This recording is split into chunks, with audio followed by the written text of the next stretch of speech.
me thank you once again for coming. You know, you've been able to find time and be here and go through this program all this while. We are very grateful. Thank you for your time. And thank you, Pastor. Pastor Eric, thank you so much. Thank you to all the speakers. So the question and answer time is here. I'm going to ask just two questions. Two for Madam from the Ghana Enterprises Agency and two for Mr. Gabiso. And then I'll hand it over to the audience for you to also ask your questions. I'll start with Mr. Gabiso.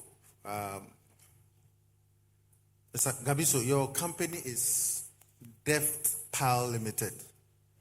Basically, what you do is that you provide accounting services to businesses, and then you help them to digitize their processes and procedures.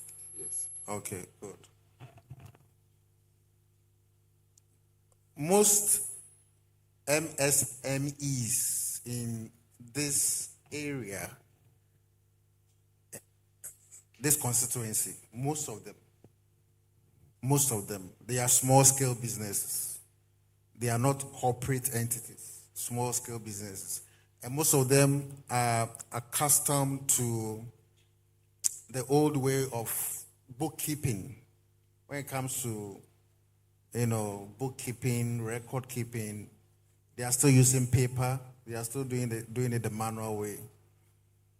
Considering that your company helps businesses to digitize their processes, what advice would you give MSMEs in this constituency to help them improve their work so that they can be more efficient and more productive? Thank you. That's the first All right. Thank you. Yes, you got exactly what my company does right.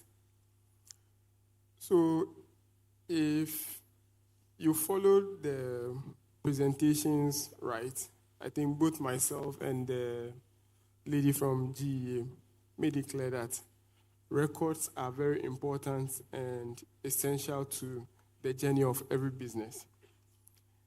And the record in its raw form is not as useful as the process record.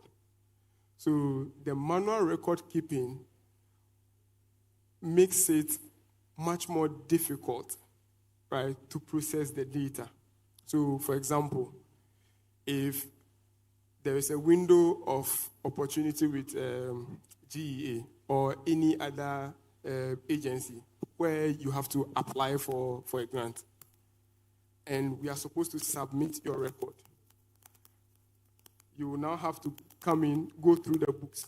If you have receipt books, we have to be flipping page by page to calculate and tabulate your sales day by day to get your monthly sales, to get your yearly sales before your report can be prepared. That in itself delays the process, and sometimes it makes it even difficult to put in that work. But with what we do, we have simplified the process. So we know there are a lot of digital tools that people use. But then for us, we are a company that operates in Ghana. We have lived the experience of Ghanaians, and we know how best to tailor the solution, the technology, right, to suit the Ghanaian. So we have mobile apps, we have web apps. So the web means that you can go to, let's say, www.app.rimdesk.com. So our software is called Rimdesk. You go to app.rimdesk.com, you can register, and then you start taking your data or processing your data from there. You will say that I don't have a computer. Yes, if you don't have a computer, I want to believe that almost everyone in this room has a smartphone. Right? Once you have a smartphone, the app will also work for you. So in the app, you can now add your inventory records, to say that I have 10,000 pieces of inventory, so that each time that you sell, right, it reduces the inventory record, so that you can actually see and say that, oh, now even though I had 10,000, I have 1,000 more, so that it helps you also to plan. I have to restock. You don't tell yourself that I restock on every Monday. What happens when your item finish before Monday? What do? You turn the customers away, right? And then you lose sales. You become unpredictable. So I understand that technology is a bit scary. Technology is a bit scary. Sorry to cut you. Let me zero in. Let me rephrase the question, and please give me a very quick answer. Yeah. Our fellow constituents are here. We have businessmen and women who are in this constituency. Most of them are still doing the manual way of record keeping. How are you going to help them? They are here. What 3 quick actionable steps they can take? How are you going to assist them so that they can automate their processes to make them more efficient? They want to hear just in brief, just 3 points. Okay. So in brief, the solution for automating your record is the RimDex application from DevSpar. It runs on your mobile phone. Okay, so they should go on their phone. Everybody has a smartphone here. Yes. So when they go on the phone, they should go to Google Play Store. So they should go to app.rimdex.com. Okay. Right. Start the registration from there. Okay. Then you can download the app onto your phone. Okay. And then you can start adding your inventory. Of course, yes, it will come with a price. Right? Okay. Because we need to keep the service running, and the services are paid services. Okay. Yes. There are other alternatives that are free. If you find them user friendly, you can use them as well. There is I know of Zoho Books. I know some other businesses use QuickBooks, right? So there are a lot of alternatives. Okay. But you just need to find what is user-friendly. Okay, so can you make your number available to them so that if they need your help or guidance, they can easily reach out to you? We want to make sure that when people leave here, they will feel like, they learned something.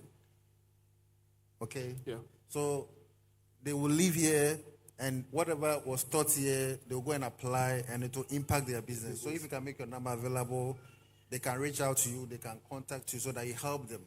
Yeah. Yeah, because so most of the business people are still doing things the old way. Okay. Yeah. So if you can make your number available to them. All right. The number is 020-7061-350. Please, if you are streaming, please take my number out of the stream. The video stream later. Okay. My last question to you. From your experience working with MSMEs, what do you think are the top 3 reasons why most MSMEs struggle and fail?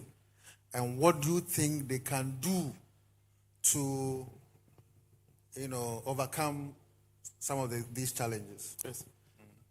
I think the biggest problem for MSMEs are their inability to separate the person from the business. So that person, me, Kingsley, how do I separate myself from my small business? And if you are not able to do that, and you treat the two as one, when one fails, the two will fail. So when you, the individual, you are cash-strapped, you will swallow the working capital of the business, and the two will fail. the ideal thing is to separate the business clearly away from you, the individual, so that when the business is in distress,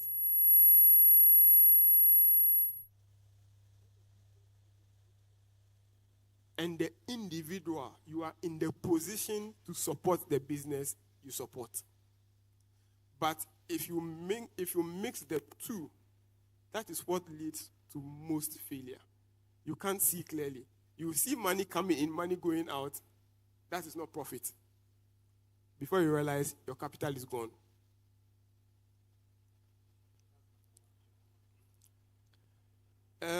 Yes, number 2 is fundamentally record keeping, because your records are at the they are at the base of your expansion, right? Anybody that is willing to put some form of money into your business want to see what can you show them, right? If it's about just saying that this is my sales, all of us can mention figures, right? But how can these figures be verified? And for me, it doesn't have to be complex, right? At the end of the day, just have in mind, oh, today we sold this. At the end of the month, oh, this was my profit. Oh, this month, the profit is not good, oh. You know, the sales is not good is different from the profit is not good. Your sales can be low, but your profits can be high. Your sales can be high, but you might actually be operating at a loss. The two are different. Until you keep the record, you will not know. And these are some of the issues that lead. There are other issues, right? As in when you have not clearly stated what your business does. I sell, but I decide when I open the shop. So now everybody else coming to buy from me is not sure. If I go, will the shop be open? So I will not even go at all. I will go to where I know that it is reliable. I know this shop opens from 7 to 3 p.m. So if I make my way to that shop from 7 to 3 p.m., I'll get my thing. But for the other person, sometimes from 7 to 5, sometimes from 7 to 8, sometimes the person doesn't come at all. Okay. And these affect businesses. Thank you very much, Mr. Gabiso. Thank you. So distinguished businessmen and women, please, does anybody have a question for Mr. Gabiso?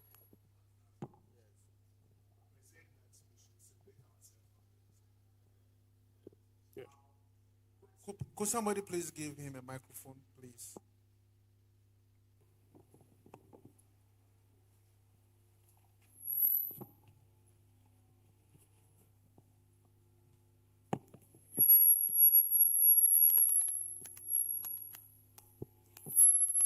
Mr. Kinsey, you were saying that we should separate ourselves from the business. So we have the business entity and then we have the personal entity. That's one. 2, my senior colleague was saying something that said, we are talking about the typical businessman or woman who over here who sell tomatoes, pepper, cassava, and then the benkusera, the coconut benkusera. He doesn't know how to keep a record. Like you go to a shop, the person, I'm doing a business for that something called pasta. He's having a shop over here. You go there, you want to buy a cassava.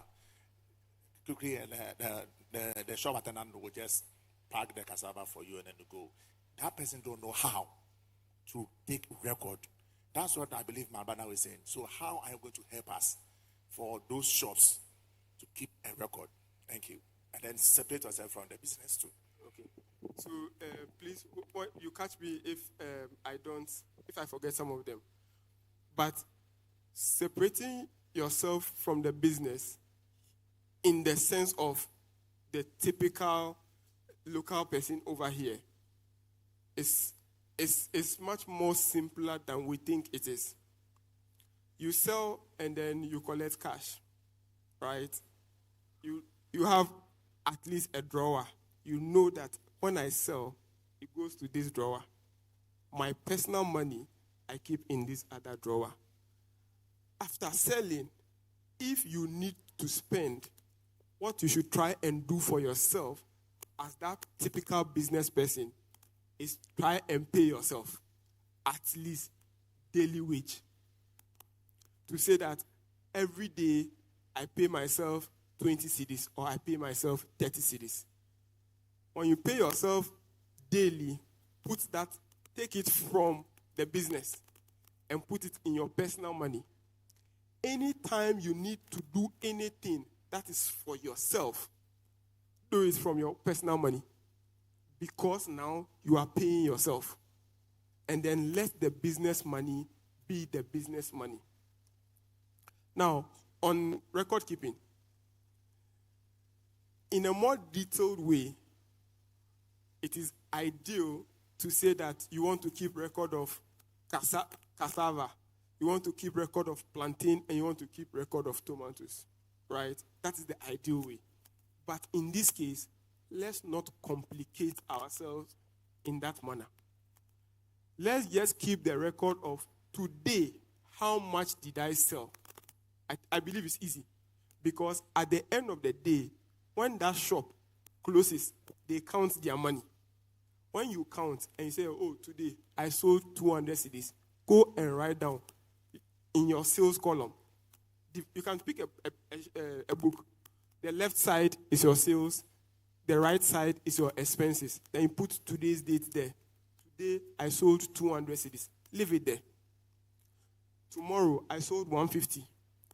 When you are spending to restock and you go out and you buy your cassava, if you can keep that segregated record, keep it. If you can't, say that you bought restock, you bought cassava 500 cedis. Let that record be there. That is the starting point. Then when you start getting help, right, we can now start improving the record. And then if you are lucky and you move away from selling the cassava to selling provisions, items that have barcode, then it is easier to use the digital solutions. At that point, you don't have to even type cassava. You just scan the barcode on the item. So let's start from somewhere. Thank you. Thank you, Mr. Gabiso. Please, second question. Yeah. Thank you. I think my first question has already based on the record aspect. The second one has to do with in your presentation, you made mention of we being Christians and you are doing the business and also to impact life. In a case, I want you to give us a brief distinction, business and charity. You are operating, let me say, a provision stock in a community like this. And you find yourself as a Christian, church members come plead with you, today there's nothing at home, I just need something small. How will you manage this kind of things as far as the business is concerned? Thank you. All right, thank you. Now, in my presentation, all the ethical values that we need to introduce in the business are, first of all, personal ethical values, right? So each of us as individuals in the church, right, need to have those values ourselves as individuals. One of the things I spoke about was what? Honesty, integrity. If you are a church member and you are going out to a business in the community, and you are telling the business that there is nothing at home, so give me something on credit and I will pay back. Make sure that to honor that word, that I will pay and pay back. Now, for charity, you can't use your capital for charity, right? So what you do as a business or as a Christian business is that you set a threshold that of my sales or of my revenue, I will only use, Yes, profit, yes. I will only use maybe 10% of my profit for charity. So you keep timing yourself, and you know that 10%, these items that I have brought, my profit is 2,000. If you are using 10% for charity, that 2,000 is 200 cedis. So somebody comes, oh, there's nothing at home, and you give 10 cedis. And you give 10 cedis. The moment you reach that your cap of 200 cedis, you need to cut it. Because if you continue, you end up using your capital for charity. And in 6 months' time, the business might not be there again to support the community.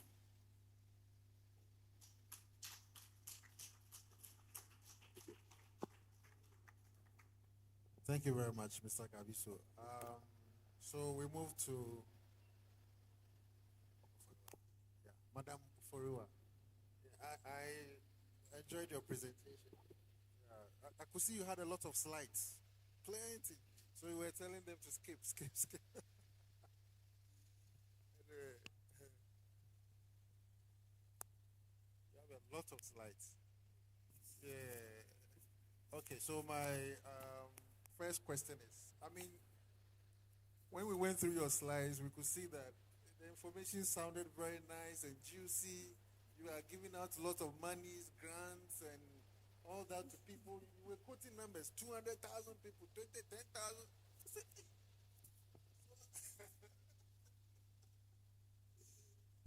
I was like, hey, is it for real? It's for real. Yes, it's so for real. my question is, how easy is it? Okay. Most of the time we hear that some of these monies are being given to politicians and relatives of politicians, and that's what we hear in the rumor mill. How easy is it to access these funding and grants from your end? How easy is it? Please be honest with us. So first of Because all, our people really need help. So first of all, the grants are highly competitive. So if you don't have the right documentation, it will be very difficult for you to access the grant. So like I mentioned earlier, your business has to be registered. And normally the grants come with eligibility criteria.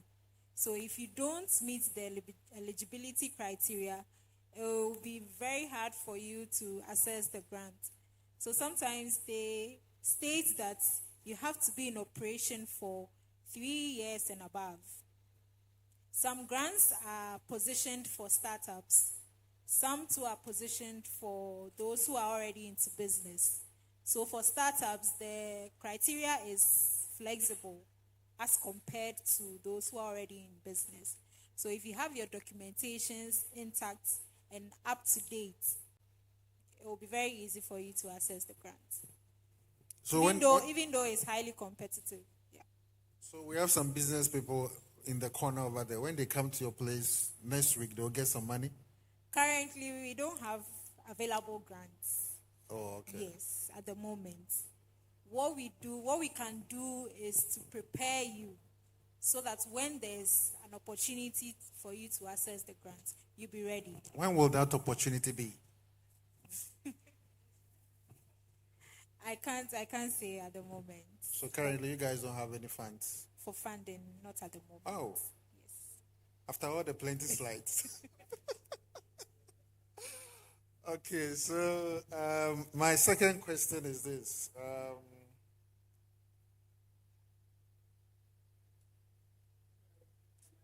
Yeah, you want to add some few points? So on the funding, there's something we have been trying to do with Pastor being the lead, and that is trying to put businesses together, right, so that we can get the needed pull power, right, to then approach institutions like hers, right, so that the grants that will be gotten, right, will be covered.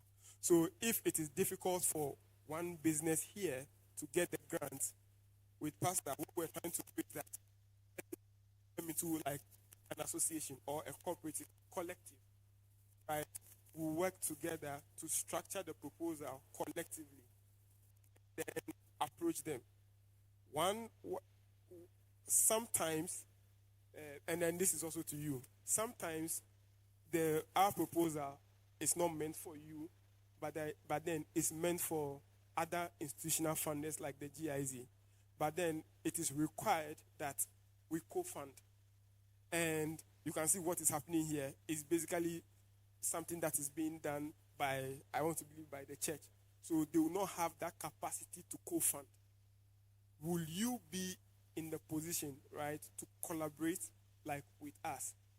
Because in this case, if the entire funding request is, say, 100,000, they will need us to co-fund maybe 30,000, right? So instead of you giving 50 businesses in this community 100,000, you are just required to provide 30,000, and then the other funding agency will provide 70,000. So there are things like that we've been working on, right? We've been preparing. If that opportunity is open, then that can also be a way that we can help address some of the funding challenges in the community. It's a question to me, but I don't believe you'll be able to answer it right here. Yes. Okay. So you won't say anything about it. Okay. So my final question to you, and then we'll throw it to the audience. Can you give us real numbers over the period? Okay. How many businesses in this constituency have you been able to support? Okay, so I don't oversee this constituency. It's my colleague who does. So I can't give you the actual figure for this constituency. I oversee that of AMA and Ayawaso Central. So I can't give for Wejagbawe constituency. But then I believe we've supported more than 100 businesses, if I'm not wrong. More than 100? Yeah. Okay. So please, any questions for Madam Oforiwa, Ghana Enterprises Agency? Thank you. I want to find out, as a young lady who finished learning any of the vocational skills and want to start, is that person also qualified, or unless the person go through your training? If I've already acquired the training, but I need something to start, as you said, the start kit, things that are needed, yeah. Then secondly, does your institution also deal with institutions that are not fully into business? For example, a church that run, let me say, in a form of NGO for the youth, in order to empower the youth and other things. How do you come in to help the church empower the youth for business and other opportunities? Thank you. Thank you for your question. So I would answer the second one. So we don't directly engage with the church and then NGOs.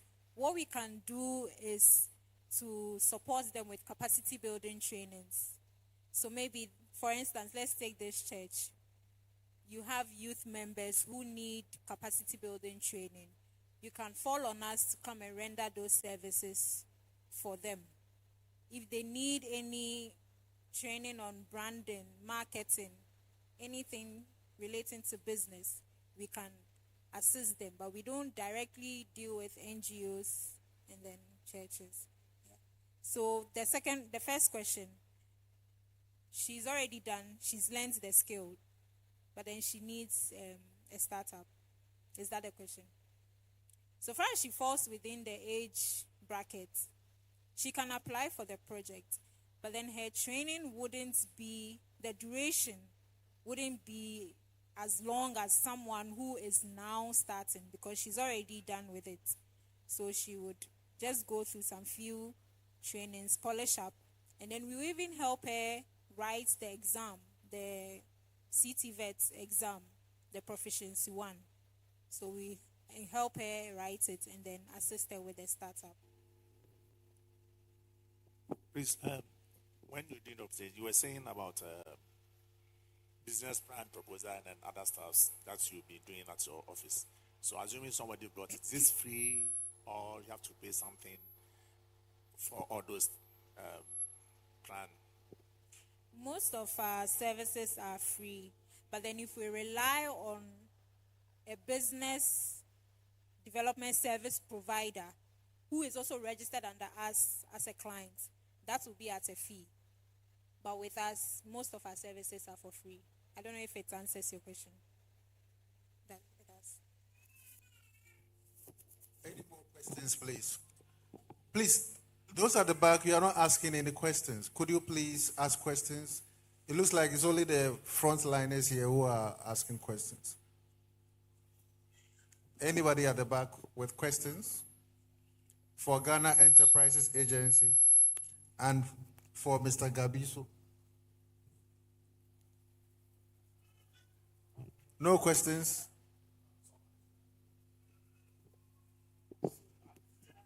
Question.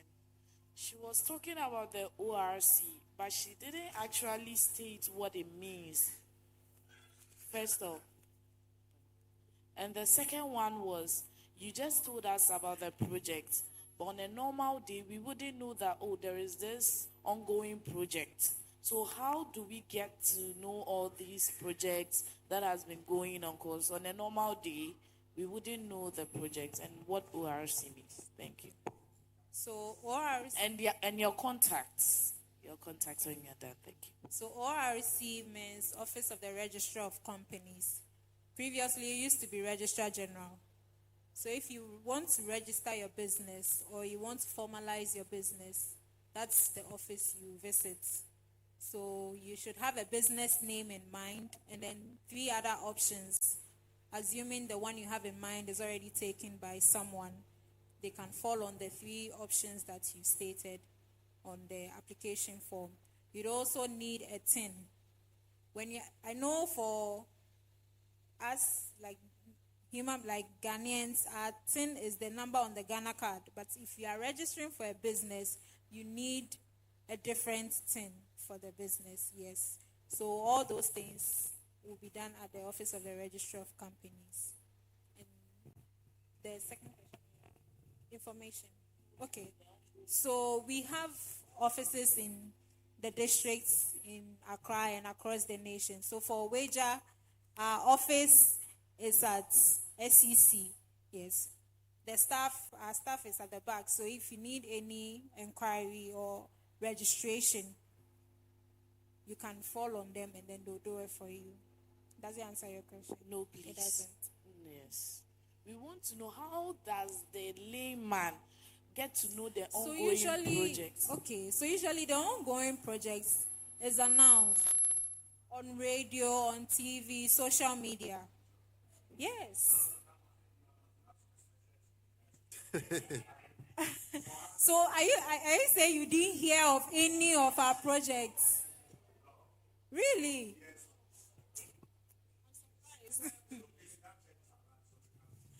Yes. Okay. So we normally, when we have a project upcoming, we normally do forums. So we invite potential beneficiaries. Yes. Through the assembly. Every office. So our district office is located in all the assembly. Yes. So if you visit the assembly and you need any information on GEA, any of our projects that we are running, they will be free to provide you with all those answers. But then we do publicize our projects.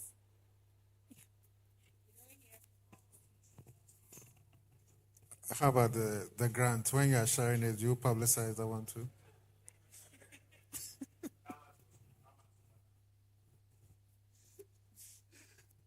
Okay.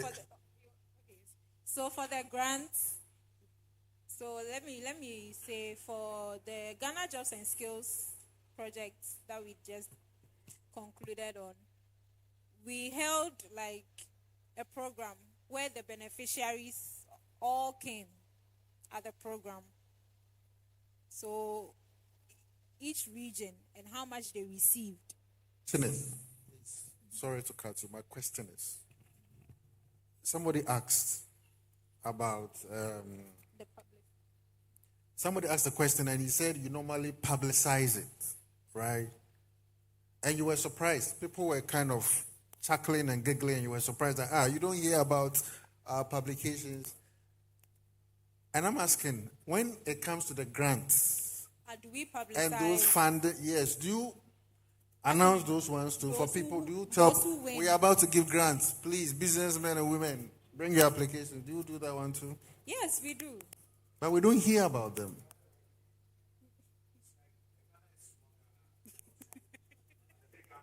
We don't hear. We do it through, we go around, yes.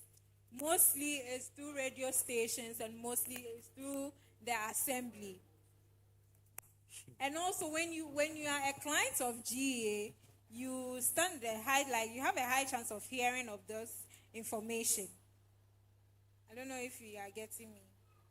How do you become a client of GA? So, if you want to become a client of GA, you just walk to, if assuming you are in Weja Agbawe, you walk into the Weja BRC office, you see any of the officers there, tell them you want to be part of GA, you register with GA. So, the registration fee is dependent on the number of employees you have.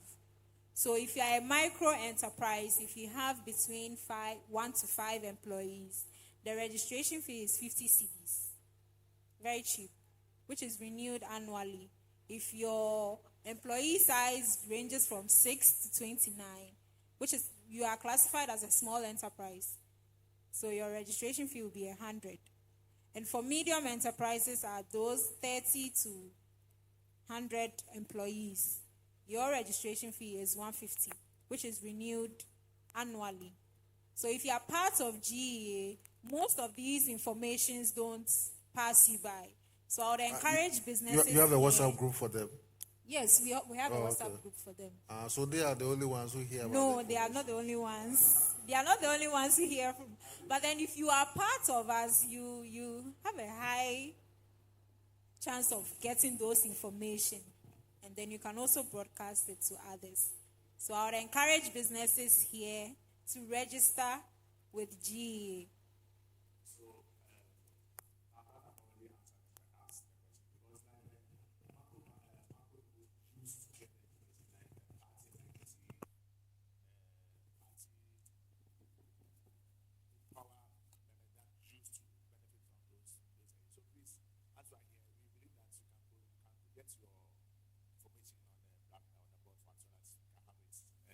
Contact you more for information. Okay.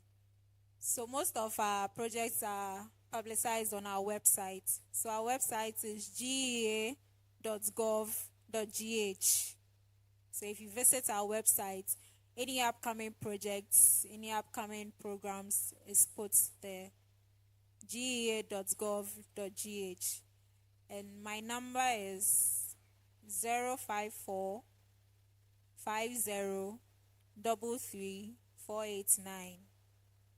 054 50 33 489.